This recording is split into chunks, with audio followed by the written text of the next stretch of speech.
নামৰ কঠীয়া অসমীয়া হ'ব বুলি দুখীয়া।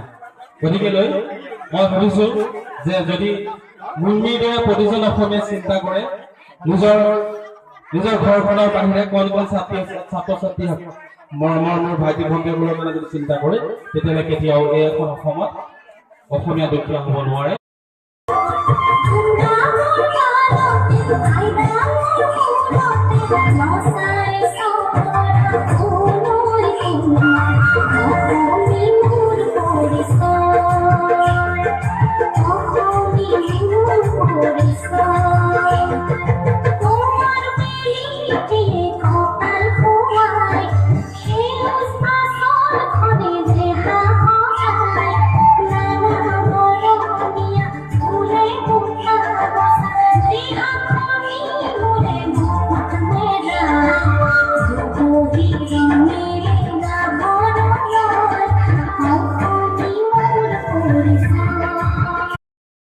আৰু মোৰ দাদা বাইদেউ ভাইটি ভণ্টি আৰু সভাত উপস্থিত সকলো ৰাইজলৈকে মই মোৰ তৰফৰ পৰা আন্তৰিক ধন্যবাদ জ্ঞাপন কৰিছো।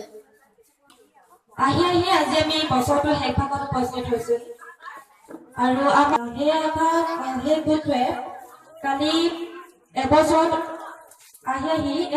অতিক্ৰম কৰিছেহি। ভাবিলে বৰ আচৰিত লাগে নহয়নে ৰাইজ? মই ঠিক তেনেদৰে এটা উদাহৰণ দিব বিচাৰিছো।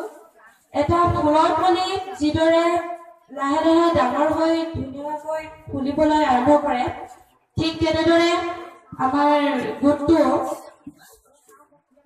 লাহে লাহে ডাঙৰ গাঁৱৰ